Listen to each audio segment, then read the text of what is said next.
Hello students, welcome to my channel swift computers. आज के इस वीडियो में हम क्लास 10th और 12th आईसीएससी और आईएससी बोर्ड के स्ट्रिंग चैप्टर में से सारे स्ट्रिंग के फंक्शंस के बारे में डिस्कस करने जा रहे हैं। स्ट्रिंग से रिलेटेड फंक्शंस आपके एमसीक्यू पॉइंट ऑफ व्यू और output point of view board के हिसाब से बहुत ही इंपॉर्टेंट टॉपिक है।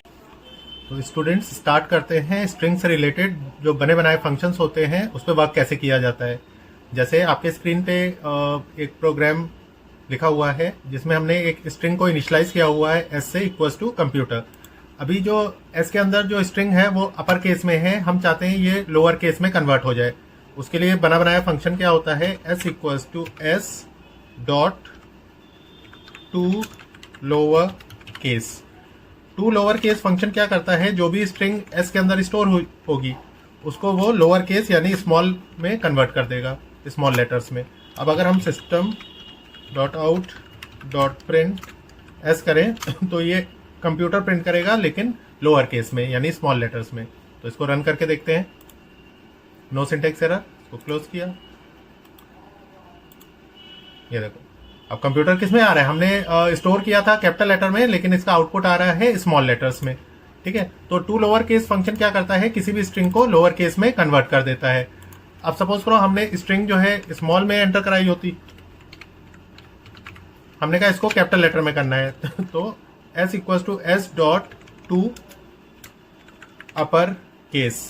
अपर केस फंक्शन क्या करता है, किसी भी स्ट्रिंग को अपर केस में कन्वर्ट कर देता है यानी कैपिटल लेटर्स में। अब अगर इसको हम रन करके देखें तो स्ट्रिंग जो है कैपिटल लेटर में कन्वर्ट हो गई। तो ये होता है टू अपर केस और to lower case function. To upper case पूरी स्ट्रिंग को अपर केस में कन्वर्ट करता है और टू लोअर केस पूरी स्ट्रिंग को लोअर केस में कन्वर्ट करता है।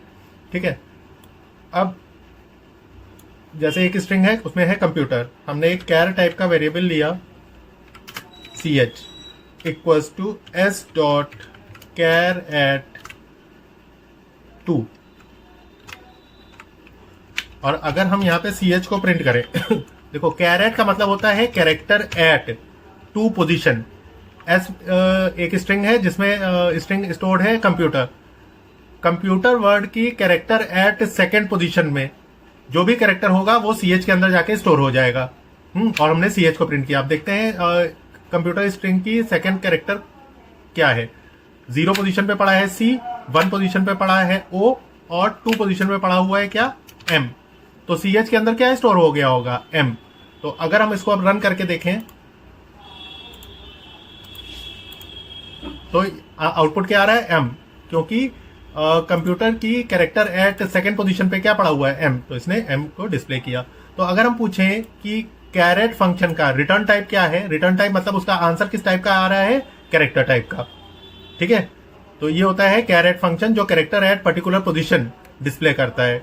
ठीक, अब जैसे हमने यहाँ पे एक स्ट्रिंग ली एप्पल और एक और स्ट्रिंग टाइप का वेरिएबल लिया s1, उसके अंदर भी हमने APPLE रख दिया। फिर हमने यहाँ पे एक बूलियन टाइप का वेरिएबल लिया। बूलियन किस तरह की वैल्यू रिटर्न करता है यानी आंसर किस टाइप का देता है, ट्रू या फॉल्स में। हमने एक बूलियन t लिया equals to s dot equals S1 में हमने चेक किया क्या S और S1 स्ट्रिंग एग्जैक्टली सेम है कि नहीं। अगर S और S1 में जो भी स्ट्रिंग है अगर ये दोनों सेम है तो T के अंदर क्या स्टोर होगा, ट्रू, नहीं तो T के अंदर स्टोर होगा फॉल्स। तो अभी तो दोनों S और S1 स्ट्रिंग बिल्कुल एग्जैक्टली सेम है तो इसका आउटपुट क्या आएगा, ट्रू। तो अगर हम इसको रन करके देखें तो देखो आंसर क्या आ रहा है, ट्रू।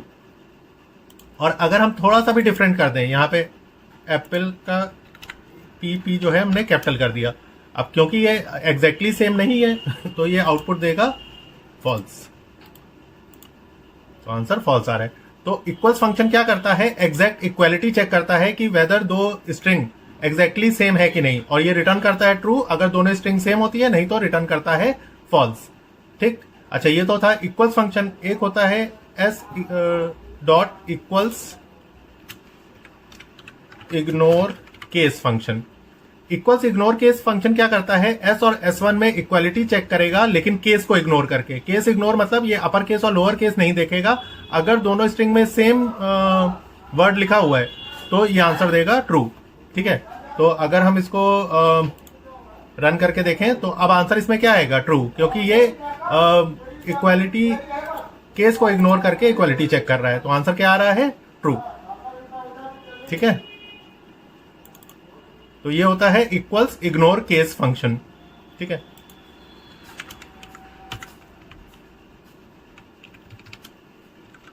अब जैसे एक स्ट्रिंग है एस, उसके अंदर है एप्पल। हमने यहाँ पे स्ट्रिंग टाइप का एक वेरिएबल लिया, या हमने किया S equals to S dot replace. किसको रिप्लेस करना है? हमने कहा रिप्लेस करना है पी को कॉमा क्वेश्चन मार्क से। मीन्स हम एस स्ट्रिंग में जहां जहां पी है उसको किससे रिप्लेस कर दें?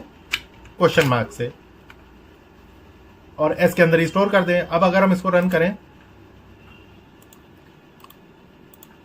तो देखो जहां जहां पी था वहां वहां क्या आ गया? Question mark. तो रिप्लेस फंक्शन क्या करता है? किसी भी कैरेक्टर को किसी भी कैरेक्टर से रिप्लेस करता है। ठीक है, तो ये होता है रिप्लेस फंक्शन।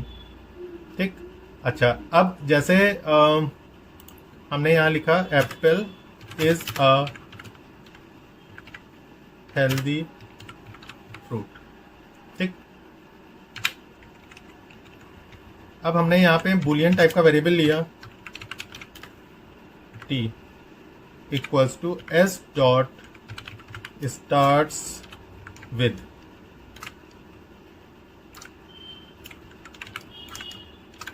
तो फंक्शन के नाम से ही पता चल रहा है एस डॉट स्टार्ट्स विद, मतलब ये फंक्शन चेक करेगा कि whether S string apple word से स्टार्ट होती है कि नहीं, और अगर ये स्ट्रिंग एप्पल वर्ड से स्टार्ट होती है तो ये रिटर्न करेगा ट्रू, नहीं तो रिटर्न करेगा फॉल्स, क्योंकि यहाँ पे हमने इसकी रिटर्न टाइप क्या ली हुई है? बुलियन।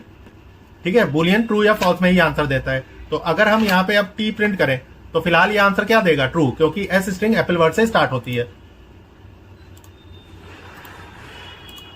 देखो ट्रू आ रहा है आंसर। अच्छा, अब अगर इसमें हम कुछ चेंजेस कर दें, जैसे एप्पल की जगह यहां पे हमने सिर्फ APP दे दिया, तो भी ये आंसर क्या देगा? ट्रू, क्योंकि ये पूरा सेंटेंस APP वर्ड से स्टार्ट होता है।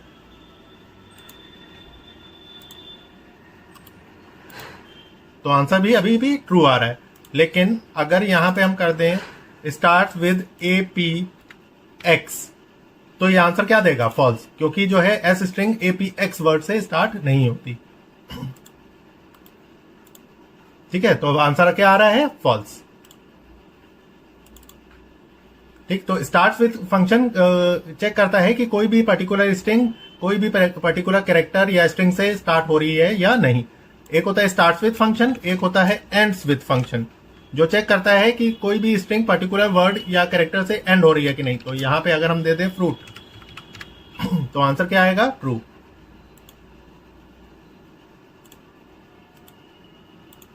अब आंसर क्या आ रहा है? ट्रू। ठीक है, तो ये होता है आपका एंड्स विद फंक्शन। तो स्टार्ट्स विद और एंड्स विद ये दोनों फंक्शन किस तरह की वैल्यू रिटर्न करते हैं? ट्रू या फॉल्स में। ठीक है, अच्छा, अब जैसे एक स्ट्रिंग हमने ली यहां पे गॉड इज ग्रेट। फिर यहां पे हमने एक स्ट्रिंग टाइप का वेरिएबल लिया string w equals to S dot substring 0,3, और यहां पे अगर हम w को प्रिंट करें तो ये क्या देगा? देखो सबस्ट्रिंग फंक्शन क्या करता है, नाम से ही पता चल रहा है सब स्ट्रिंग, यानी एक स्ट्रिंग का कुछ सब पार्ट। इसका मतलब है एस स्ट्रिंग में 0 से 3 इंडेक्स पोजीशन तक जो भी चीज है वो स्ट्रिंग w में डाल दे। तो पहले हम देखें कि एस स्ट्रिंग में 0 से 3 इंडेक्स पोजीशन तक क्या है। तो 0 पोजीशन पे है G, 1 पोजीशन पे है O, 2 पोजीशन पे है D और 3 पोजीशन पे है स्पेस। तो यानी w में क्या आंसर आना चाहिए? गॉड और एक स्पेस। लेकिन अगर हमने यहाँ पे सबस्ट्रिंग फंक्शन यूज किया है, इसमें हमने 2 आर्गुमेंट लिए हैं, तो ये स्टार्ट तो 0 से करेगा, लेकिन जो भी राइट हैंड साइड में वैल्यू होती है हमेशा उससे एक कम तक लेगा। यानी अगर हमने 0 से 3 लिया है तो ये 0 से 2 कैरेक्टर तक जो भी चीज है वो w में डाल देगा। तो 0 से 2 तक क्या है? 0, 1, 2। तो w में क्या आएगा? गॉड। तो अगर हम इसको रन करके देखें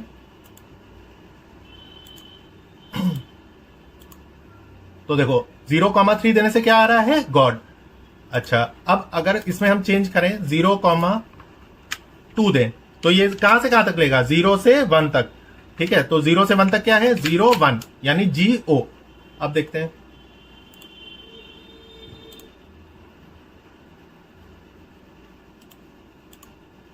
तो GO ले रहा है। ठीक है, तो ये होता है सबस्ट्रिंग फंक्शन। अच्छा, अगर हम लें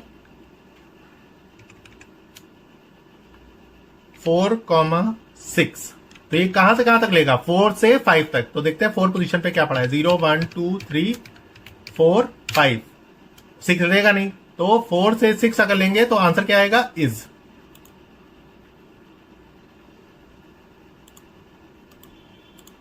तो आंसर क्या आ रहा है, इज।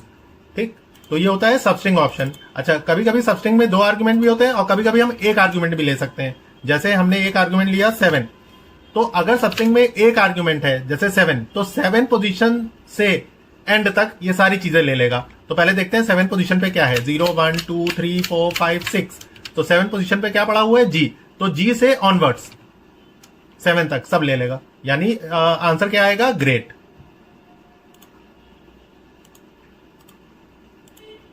तो ग्रेट आ रहा है।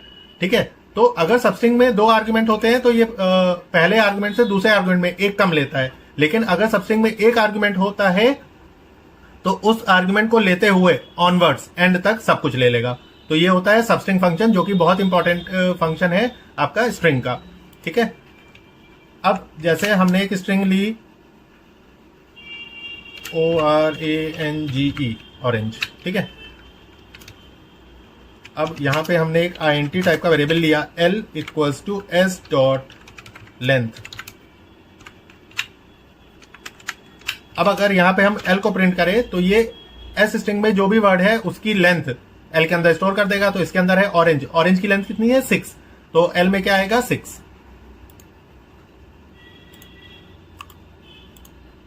ठीक, तो लेंथ हमेशा 1 से काउंट होती है। तो अगर हम इसको काउंट करें तो 1 2 3 4 5 6, तो S स्ट्रिंग की लेंथ कितनी है, 6। तो वही वो प्रिंट कर रहा है। अब सपोज करो कि यहां पे हमने ऑरेंज वर्ड के आगे 2 स्पेस दे दी और एंड में भी 2 स्पेस दे दी। तो अब इसकी लेंथ कितनी हो गई, 6 तो इसी की थी, 2 और 2 4 और यानी 10। अब अगर हम इसको चेक करें कि इस समय S में जो स्ट्रिंग है उसकी लेंथ कितनी आ रही है, वो आ रही है 10। अब हमने कहा कि S स्ट्रिंग में अगर स्टार्टिंग और एंडिंग में किसी ने फालतू की स्पेस डाल दी है वो रिमूव हो जाए, तो हम क्या करेंगे, यहां पे लिखेंगे S equals to S dot trim. तो ट्रिम फंक्शन क्या करता है, ये व्हाइट स्पेसेस रिमूव करता है फ्रॉम स्टार्टिंग और ending of the string. Mean starting और एंडिंग में अगर कोई फालतू की स्पेस है तो उसको ट्रिम कर देगा, यानी हटा देगा। अब अगर इसको हम रन करके देखें, ठीक है, तो ट्रिम फंक्शन क्या करता है, जो स्पेसेस होती हैं उसको हटा देता है बिफोर और आफ्टर द स्ट्रिंग।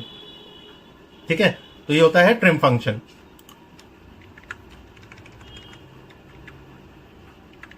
अब जैसे S स्ट्रिंग में हमने एक नाम लिया राम। ठीक है, और हमने एक और स्ट्रिंग टाइप का वेरिएबल लिया S1 equals to KAPOOR, Kapoor. ठीक, अब हमने किया S equals to S dot concat S1। Concat function क्या करता है, 2 स्ट्रिंग को कॉनकैट यानी जोड़ देता है। ठीक है, यानी अब S स्ट्रिंग में क्या आ जाएगा, राम कपूर। अब अगर इसको हम रन करके देखें तो आंसर क्या आएगा, राम कपूर। ठीक है, तो कॉनकैट फंक्शन क्या करता है, 2 स्ट्रिंग को कॉनकैट यानी जोड़ देता है। तो ये होता है कॉनकैट फंक्शन। ठीक है, अब जैसे हमने S स्ट्रिंग में एक वर्ड लिया कैट और S1 में एक और वर्ड लिया एक्ट। ठीक, फिर यहां पे हमने एक इंटीजर टाइप का वेरिएबल लिया k equals to S dot compare to S1 और k को प्रिंट किया। तो कंपेयर टू फंक्शन क्या करता है कि एस स्ट्रिंग के पहले कैरेक्टर की अस्काई वैल्यू लेगा और S1 के भी पहले कैरेक्टर की अस्काई वैल्यू लेगा और हमेशा पहले को दूसरे से माइनस करके आंसर देगा। तो अगर हम देखें यहां पे C की अस्काई वैल्यू क्या होती है 67 और कैपिटल A की अस्काई वैल्यू होती है 65, है ना। तो 67 माइनस 65, तो K के अंदर आंसर क्या आ जाएगा 2। तो कंपेयर टू फंक्शन क्या करता है कि पहले स्ट्रिंग की पहले कैरेक्टर की अस्काई वैल्यू लेगा और दूसरे स्ट्रिंग की भी पहले कैरेक्टर की अस्काई वैल्यू लेगा और हमेशा पहले को दूसरे से माइनस करके K के अंदर स्टोर कर देगा। यानी अब K के अंदर जो वैल्यू स्टोर हुई है वो स्टोर हुई है 2। तो अगर हम इसको रन करके देखें तो आंसर क्या आ रहा है 2। अच्छा, अब सपोज करो हमने पहला स्ट्रिंग एक्ट लिया होता और दूसरा स्ट्रिंग कैट लिया होता तो आंसर क्या आता। तो ये क्या करता है 65 में से 67 माइनस करता है, तो 65 माइनस 67 दैट इज -2। तो आंसर क्या आता है इसमें -2। अब आंसर आ रहा है -2, ठीक है।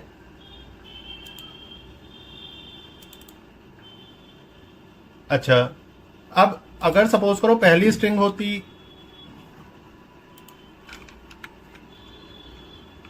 कैट और दूसरी स्ट्रिंग होती CBI, तो अगर पहला कैरेक्टर दोनों स्ट्रिंग का सेम है तो इसके भी नेक्स्ट कैरेक्टर की अस्काई वैल्यू और S1 के भी नेक्स्ट कैरेक्टर की अस्काई वैल्यू लेके हमेशा ये पहले को दूसरे से माइनस करेगा।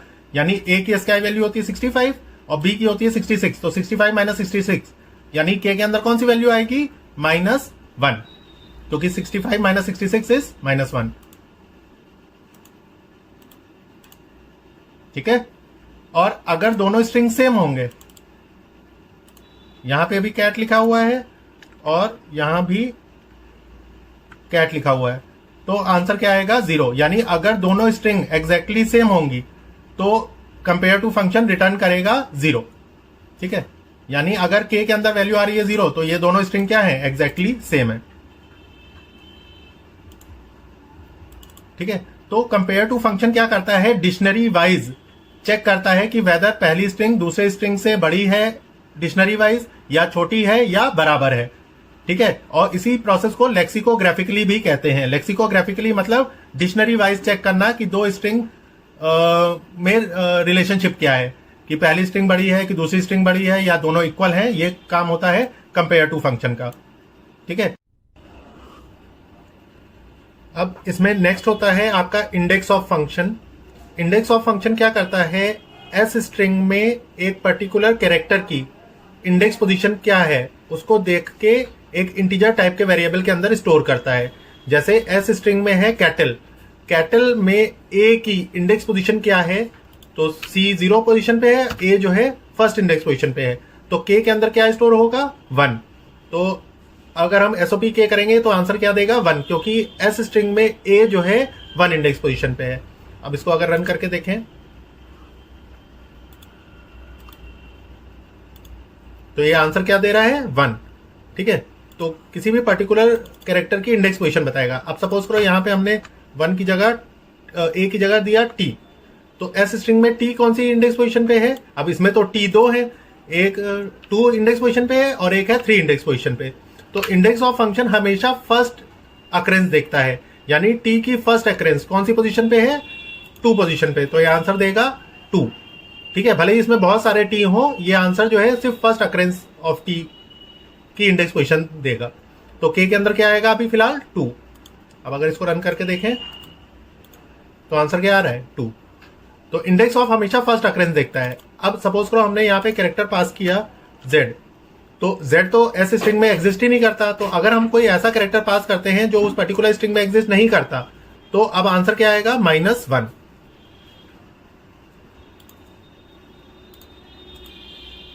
तो आंसर क्या आ रहा है -1, यानी कोई ऐसा कैरेक्टर पास किया जो उस पर्टिकुलर स्ट्रिंग में एग्जिस्ट नहीं करता, तो इंडेक्स ऑफ फंक्शन -1 रिटर्न करता है, ठीक है। तो ये होता है इंडेक्स ऑफ फंक्शन। और लास्ट होता है last index of function. Last index of function क्या करता है किसी भी कैरेक्टर की लास्ट इंडेक्स पोजीशन बताता है कि वो पर्टिकुलर कैरेक्टर लास्ट कौन सी पोजीशन पे एस स्ट्रिंग में एग्जिस्ट करता है। जैसे टी, तो टी जो है 0 1 2 3, तो ये जो लास्ट वाला टी है ये कौन सी इंडेक्स पोजीशन पे है, 3 इंडेक्स पोजीशन पे, तो के अंदर क्या आ जाएगा 3।